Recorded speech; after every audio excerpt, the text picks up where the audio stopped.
बहुत स्वागत है आपका डेली 24 भारत में। मैं हूं आपके साथ अनीता शर्मा। शुरुआत करते उत्तर प्रदेश की बड़ी खबरों से। आगरा में कल मुख्यमंत्री योगी आदित्यनाथ का दौरा प्रस्तावित है। मुख्यमंत्री दोपहर करीब 12:30 बजे आगरा पहुंचेंगे, जिसके मद्देनजर पुलिस और प्रशासन पूरी तरह से अलर्ट मोड पर है। उनके आगमन से पहले सुरक्षा व्यवस्था और प्रशासनिक तैयारियों को अंतिम रूप दिया जा रहा है। दौरे के दौरान मुख्यमंत्री आयुक्त सभागार के महत्वपूर्ण बैठकों की अध्यक्षता भी करेंगे। पहली बैठक जो है लोक निर्माण विभाग के साथ होगी, जिसमें विभिन्न निर्माण परियोजनाओं और सड़क विकास कार्यों की समीक्षा की जाएगी। इसके बाद दूसरी बैठक में जिले के विकास कार्यों, कानून व्यवस्था और जनहित से जुड़ी योजनाओं को प्रगति का जायजा भी लिया जाएगा।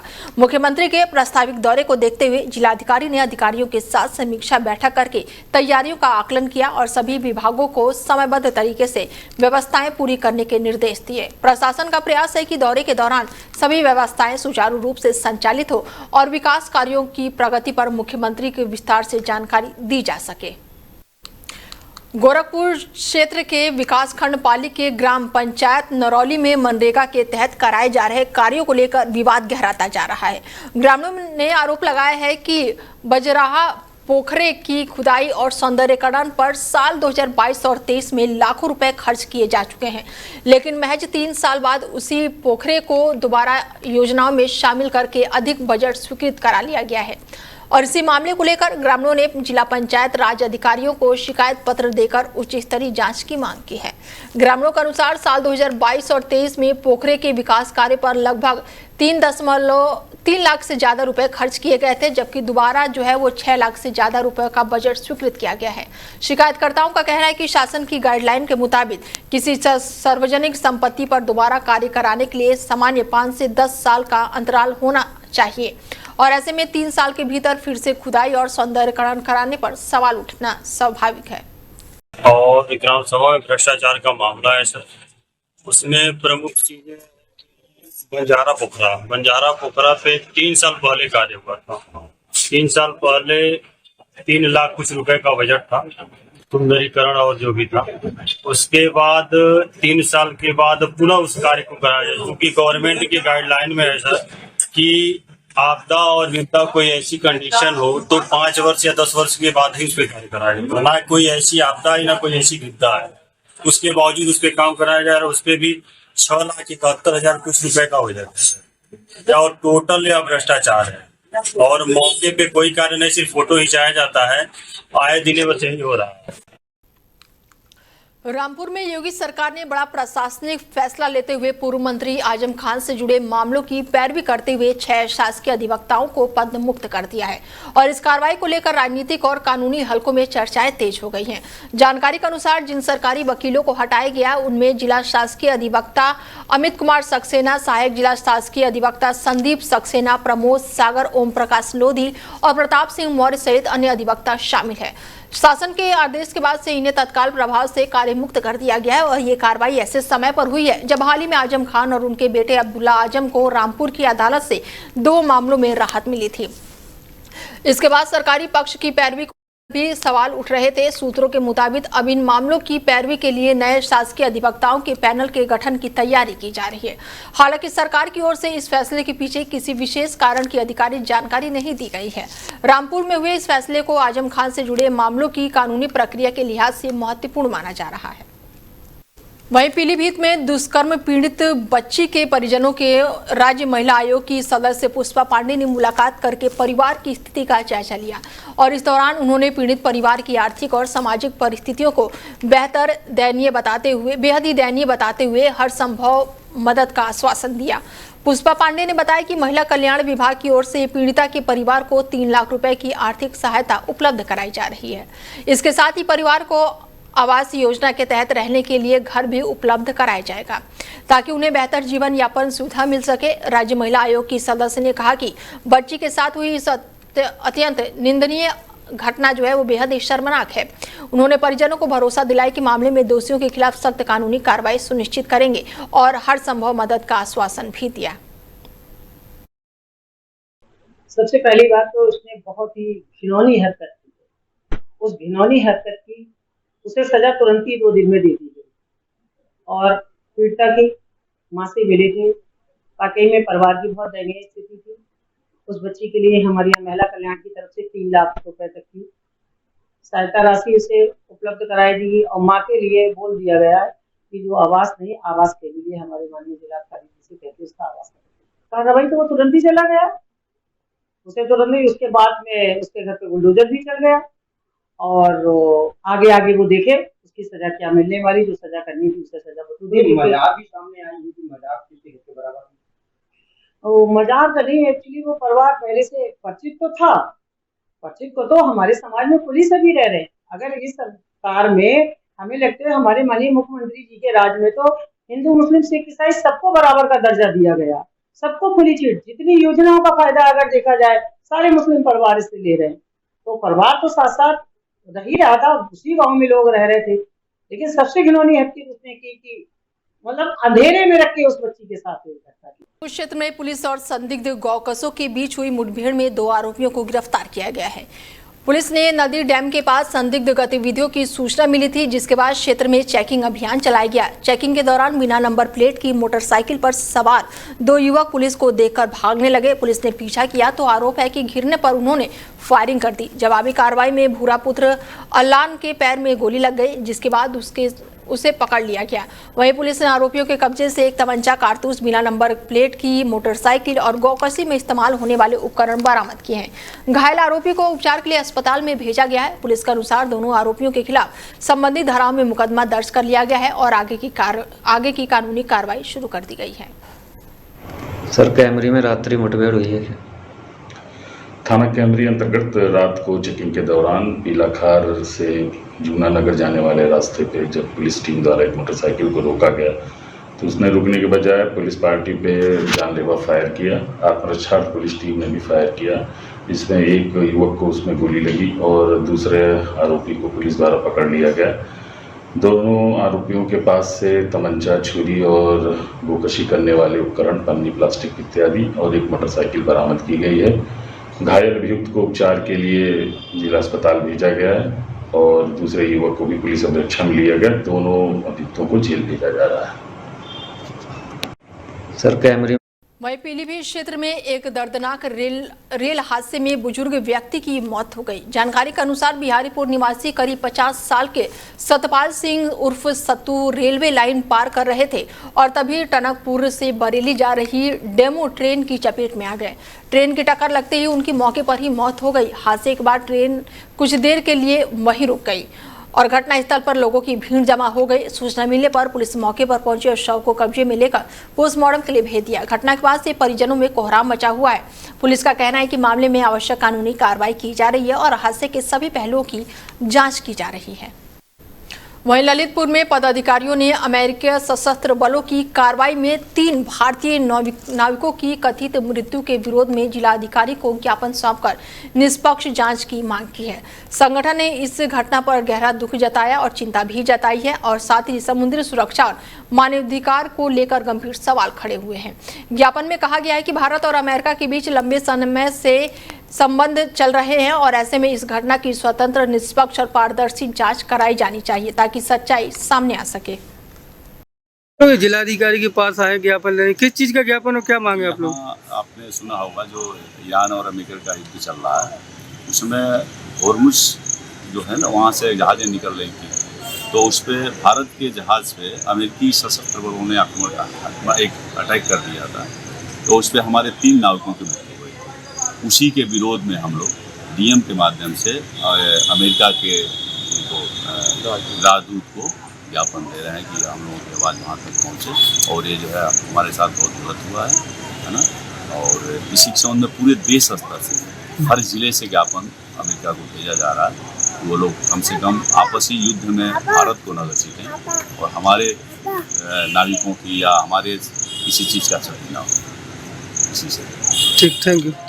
तो जिलाधिकारी के पास आए ज्ञापन लेने, किस चीज में नाबालिग से दुष्कर्म के आरोपी को मुठभेड़ में गिरफ्तार कर लिया गया है। बता दें कि आरोपी पर 6 साल की बच्ची से दुष्कर्म का आरोप है और आरोपी पॉक्सो एक्ट में वांछित चल रहा था, जिसे पुलिस ने मुठभेड़ के दौरान आरोपी संदीप को गिरफ्तार कर लिया है। वहीं मुठभेड़ के दौरान पुलिस पर फायरिंग में आरक्षी भोलू घायल हो गया। वहीं जवाबी कार्रवाई में आरोपी के पैर में गोली लग गई है और पुलिस ने दोनों घायलों को उपचार के लिए सीएचसी में भर्ती करा है।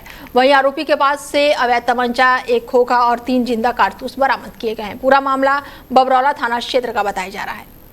19 जून 2026 को थाना बबरौला पुलिस को सूचना प्राप्त हुई थी कि एक 6 वर्षीय बच्चे के साथ दुष्कर्म की घटना कारित की गई है। इस पर थाना बबरौला पुलिस पर सुसंगत धारा में अभियोग पंजीकृत किया गया था और अभियुक्त की शीघ्र गिरफ्तारी हेतु पुलिस टीमों का गठन किया गया था। और आज पुलिस को सूचना प्राप्त हुई कि अभियुक्त जो कि पीड़िता के ही गांव का है, जिसका नाम संदीप पुत्र हरस्वरूप है, भागने की फिराक पे है। इस पर पुलिस टीमों द्वारा उसकी गिरफ्तारी हेतु उसे घेराव किया गया। तो अभियुक्त द्वारा पुलिस टीम पर जान लेने की नीयत से फायर शुरू कर दिया। इस पर जवाबी पुलिस आत्मरक्षा कार्रवाई में उक्त अभियुक्त के पैर में गोली लगने से वह घायल हुआ है। इसे उपचार हेतु सीएचसी लाया गया, जहाँ उसका उपचार करवाया जा रहा है। अभियुक्त के कब्जे से एक अवैध तमंचा, एक खोखा कारतूस और 3 जिंदा कारतूस बरामद हुए हैं। जनपद संबल पुलिस से द्वारा त्वरित कार्रवाई करते हुए इस अभियुक्त को गिरफ्तार किया गया और प्रकरण में अग्रिम वैधानिक कार्रवाई की जा रही है। वहीं बदायूं में सड़क पर फैली मक्के की फसल एक बार फिर से जानलेवा साबित हुई है। बिलसी कोतवाली क्षेत्र में गांव के पास हुए दर्दनाक हादसे में 10वीं कक्षा के छात्र की ट्रक से कुचलकर मौत हो गई है। बताया जा रहा है कि ईशु अपने नाना के साथ एक दावत से लौट रहा था और दोनों बिलसी क्षेत्र में घर पहुंच रहे थे और रास्ते में सड़क पर सुखाने के लिए फैलाई गई मक्के की फसल के कारण बाइक फिसल गई, जिससे छात्र सड़क पर गिर पड़ा और इसी दौरान पीछे से आ रही ट्रैक्टर ने उसे कुचल दिया, जिससे उसकी मौके पर ही मौत हो गई। हादसे के बाद परिवार में कोहराम मच गया। मां का रो रो कर बुरा हाल है और पूरे परिवार में शोक का माहौल है। स्थानीय लोगों का कहना है कि सड़क पर फसल सुखाने की लापरवाही पहले भी कई हादसों का कारण बन चुकी है, लेकिन इसके बावजूद भी कोई ठोस कार्रवाई नहीं की गई है। घटना के बाद प्रशासनिक व्यवस्था पर सवाल उठ रहे हैं। सूचना मिलने पर पुलिस मौके पर पहुंची और शव को कब्जे में लेकर आगे की जाँच पड़ताल शुरू कर दी है। वहीं सहारनपुर में एसटीएफ और बदमाशों के बीच हुई मुठभेड़ में 1,25,000 रुपए का इनामी अपराधी ललन सिंह मारा गया है। बताया जा रहा है कि वो बिहार के समस्तीपुर का निवासी था और कई गंभीर आपराधिक मामलों में वांछित चल रहा था। पुलिस के अनुसार ललन सिंह पर लूट, हत्या, डकैती और कैश वैन लूट जैसी संगीन वारदातों में आरोपी था और इसके खिलाफ कई जिलों में मुकदमे दर्ज थे और 7 हत्याओं के मामले में वो नामजद बताया जा रहा है। जानकारी के मुताबिक वाराणसी में एक उप निरीक्षक को गोली मारकर उनकी पिस्टल लूटने की घटना भी उसका नाम सामने आया था। इसके अलावा चंदौली में फायरिंग और लूट की वारदातों में भी वो वांछित था। वाराणसी और चंदौली पुलिस ने उसे पर संयुक्त रूप से 1,25,000 रुपए का इनाम घोषित कर रखा था। बताया जा रहा है कि एसटीएफ की टीम ने सामना होने पर ललन सिंह ने उन पर फायरिंग कर दी। जवाबी कार्रवाई में ललन सिंह मारे गए हैं। फिलहाल पुलिस ने बड़ी कार्रवाई की है और आरोपी को पकड़ लिया है। कौशाम्बी क्षेत्र में अवैध खनन को लेकर एक बार फिर से विवाद गहराता हुआ नजर आ रहा है। इस संबंध में कई वीडियो भी सामने आए हैं और जिस पर कार्रवाई न होने से प्रशासन की कार्यशैली पर सवाल उठ रहे हैं। ग्रामीणों का कहना है कि निर्धारित क्षेत्र में बाहर दिन रात खनन कार्य जारी है और एनजीटी के नियमों के साथ खनन मानकों की भी अनदेखी की जा रही है। शिकायतकर्ताओं ने आरोप लगाया कि मामले की जानकारी होने के बावजूद भी जिम्मेदार विभाग और टास्क फोर्स की ओर से कोई भी कार्रवाई नहीं की गई है। स्थानीय लोगों ने जिला अधिकारी को शिकायत पत्र सौंपकर पूरे मामले की जांच और अवैध खनन पर रोक लगाने की मांग की है। उनका कहना है कि लगातार हो रही खुदाई से पर्यावरण संतुलन प्रभावित हो रहा है और क्षेत्र की प्राकृतिक संरचना और जलाशय जनजीवों पर भी प्राकृतिक प्रभाव पड़ रहा है। मामला सामने आने के बाद से अब लोगों की नजर प्रशासनिक कार्रवाई पर टिकी हुई है। हालांकि इन आरोपों पर संबंधित पक्ष या फिर प्रशासन की ओर से कोई भी अधिकारिक प्रतिक्रिया सामने नहीं आई है। वहीं उन्नाव रेलवे स्टेशन पर एक महिला की सूझबूझ और किस्मत ने उसे मौत के मुंह से वापस लौटा दिया। आम्रपाली एक्सप्रेसवे में चढ़ते समय 48 साल की रामशीला का पैर फिसल गया और वो ट्रेन और प्लेटफॉर्म के बीच पटरियों पर जा गिरी और उस समय ट्रेन चल चुकी थी और उनके ऊपर से एक के बाद एक 21 बोगियां गुजर गई। प्रत्यक्षदर्शियों के अनुसार महिला ने घबराने के वजह पटरी के बीच में खुद को समेटकर लेट गई, जिससे वो ट्रेन की चपेट में आने से बच गई और ट्रेन गुजरने के बाद जीआरपी और आरपीएफ के जवानों ने उन्हें सुरक्षित बाहर निकाल लिया और जिला अस्पताल पहुंचाया। आश्चर्यजनक रूप से महिला को केवल कान में मामूली चोट आई है। महिला का परिवार उन्नाव के अचलगंज क्षेत्र का रहने वाला है और ट्रेन में चढ़ने के दौरान ये बड़ा हादसा हो गया। कौशाम्बी के निवासी शिवशंकर ने मुख्यमंत्री योगी आदित्यनाथ से मुलाकात करके न्याय की गुहार लगाई है। पीड़ित का आरोप है कि उनकी जान को खतरा है और उन्हें लगातार दबाव का सामना करना पड़ रहा है। शिवशंकर ने आरोप लगाया है कि बीजेपी के पूर्व विधायक संजय कुमार गुप्ता उनके खिलाफ साजिश रच रहे हैं और उनकी हत्या कराने की कोशिश की जा रही है। उनका कहना है कि उन्होंने मकान हड़पने के मामले में थाने में FIR दर्ज कराई थी, जिसके बाद से उन्हें लगातार परेशान किया जा रहा है। पीड़ित ने कोखराज पुलिस पर भी गंभीर आरोप लगाए हैं। उनका कहना है कि शिकायत दर्ज होने के बावजूद भी पुलिस प्रभावित कार्रवाई नहीं कर रही है और उल्टा उन पर समझौते का दबाव बना रही है। मुख्यमंत्री से मुलाकात के दौरान शिवशंकर ने पूरे मामले की निष्पक्ष जांच करने, सुरक्षा उपलब्ध कराने और दोषियों के खिलाफ सख्त कार्रवाई की मांग की है। वहीं संभल में मकान हड़पने की साजिश के चलते युवक की हत्या का सनसनीखेज मामला सामने आया है, जिसकी शुरुआत में आत्महत्या का रूप देने की कोशिश की गई थी। जानकारी के अनुसार बहजोई थाना क्षेत्र का यह मामला है, जहां पर 22 साल के परवेंद्र की संदिग्ध परिस्थितियों में मौत हुई थी। पहले इसे आत्महत्या माना जा रहा था, लेकिन पोस्टमार्टम रिपोर्ट में गला दबाकर हत्या की पुष्टि होने के बाद से पूरा मामले का खुलासा हो गया। पुलिस जांच में सामने आया कि मृतका के चाचा सुनील उर्फ गिरधारी और चचेरे भाई रोहित ने मिलकर इस वारदात को अंजाम दिया। आरोप है कि दोनों मृतकों का मकान कम कीमत पर खरीदना चाहते थे, लेकिन उनके इनकार करने पर उन्होंने हत्या की साजिश रच डाली और पुलिस के अनुसार हत्या के बाद शव को फंदे पर लटकाकर आत्महत्या का रूप देने का प्रयास किया गया ताकि मामला दब जाए। हालांकि जांच में सच्चाई सामने आने के बाद से पुलिस ने दोनों आरोपियों को गिरफ्तार करके न्यायालय में पेश किया। फिलहाल पुलिस पूरे मामले की जांच में जुटी है। बहजोई थाना क्षेत्र में PRB को 20 तारीख को सूचना मिली कि एक व्यक्ति ने सुसाइड कर लिया है। पुलिस के द्वारा मौके पे फॉरेंसिक टीम के साथ पे जाने पे प्रथम दृष्टया सस्पिशियस सर्कमस्टांसेस लगे, क्योंकि गेट का दरवाजा खुला था और विभिन्न प्रकार की इन परिस्थितियों के बाद में पुलिस ने फॉरेंसिक टीम के भी एनालिसिस करवाया और डेड बॉडी को मेडिकल लीगल एक्सपर्ट के पास में पोस्टमार्टम के लिए भेज दिया।